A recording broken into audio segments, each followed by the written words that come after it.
घुसपैठियों को भी संरक्षण दे रही आम आदमी पार्टी। आम आदमी पार्टी करती है तुष्टीकरण की राजनीति। भारतीय जनता पार्टी ने केजरीवाल पर बोला हमला। राज्यसभा सांसद सुधांशु त्रिवेदी ने बीजेपी को घेरा। दिल्ली में विधानसभा चुनाव की तारीखों के ऐलान से पहले ही यहां की सियासी फिजा गर्म हो चुकी है। आरोप प्रत्यारोप का दौर तेजी से जारी है। नए साल के पहले ही दिन सत्ता में वापसी की कोशिश में लगी भारतीय जनता पार्टी ने अपनी पहली पीसी में अरविंद केजरीवाल पर जमकर हमला किया। पार्टी ने कहा कि केजरीवाल रंग बदलने वाले गिरगिट की तरह है। पार्टी ने यह भी आरोप लगाया है कि केजरीवाल ने जो वादे किए उसे भी 10 सालों में पूरा नहीं किया।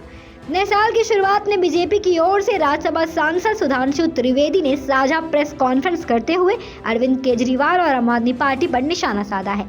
आइए देखते हैं क्या कुछ सांसद सुधांशु त्रिवेदी ने कहा। और आज की राजनीति में सबसे बड़ी चुनौती सारे राजनीतिक दलों के लिए जो थी वो ये थी क्राइसिस ऑफ क्रेडिबिलिटी, विश्वसनीयता का संकट।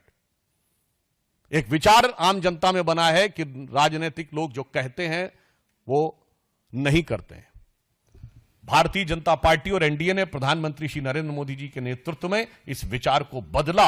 हमने राजनीति में प्रामाणिकता को स्थापित किया और आम आदमी पार्टी उसकी दूसरी एक्सट्रीम है, जो कहते हैं वो कभी नहीं करते हैं। तो मैं सिर्फ आज 10 पॉइंट बताना चाहता हूं जो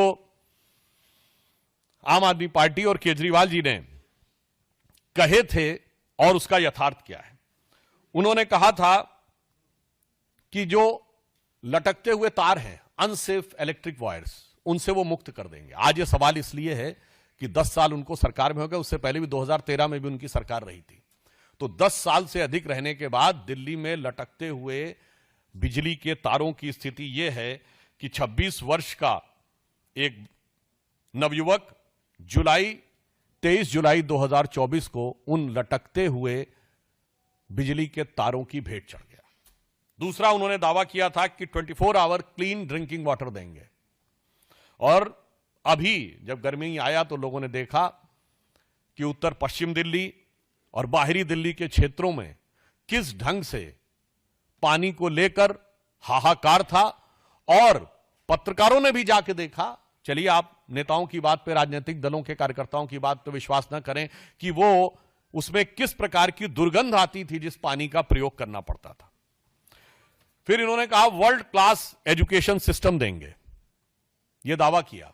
और इतना ही नहीं, याद करिए, इनके मुंह से निकल गया था दुनिया का सबसे बड़ा अखबार जो है न्यूयॉर्क टाइम्स में छपवाना कितना मुश्किल है। छपवाना शब्द था, कोई जाके उस बाइट को चेक कर सकता है।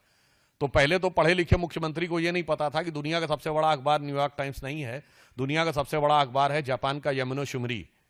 और अमेरिका का भी सबसे बड़ा न्यूयॉर्क टाइम्स नहीं है, अमेरिका का सबसे बड़ा है यूएसए टुडे। खैर, इस अत्यधिक पढ़े लिखे मुख्यमंत्री को ने कहा छपवाना कितना मुश्किल है। और हकीकत क्या थी कि high court has reprimanded that the flawed education system, और इसमें कई चीजों को लेकर कोर्ट ने अप्रसन्नता जाहिर की। यानी दावा ये और वास्तविकता ये। फिर इन्होंने कहा मेडिकल ट्रीटमेंट को बहुत इंप्रूव करेंगे, और वास्तविकता ये थी कि कोविड के दौरान क्या हाहाकार मचा, और उस हाहाकार के ऊपर ध्यान देने की बजाय प्रचार के ऊपर सारा ध्यान था। आप सबको याद हो कि मोहल्ला क्लिनिकों में जो भ्रष्टाचार की चीजें प्रकाश में आई, जिसमें एक प्रकरण ऐसा था कि एक दिन में 539 लोगों का निस्तारण हुआ, जबकि मोहल्ला क्लिनिक 9 बजे से लेकर 1 बजे तक 4 घंटे में चलती है। 240 मिनट में 539 लोगों का निस्तारण, मतलब 20 सेकंड के अंदर डॉक्टर ने मरीज को देख भी लिया, असेसमेंट कर भी दिया, पर्चा लिख भी दिया और दवा मिल भी गई। और कौन सी ऐसी मोहल्ला क्लिनिक थी जिसकी इतनी कैपेसिटी थी कि सीसीटीवी फुटेज दिखा जाए कि 539 लोग आके कहां खड़े हो गए थे। यह यथार्थ था। Bureau report, Dastak news 24 Lucknow.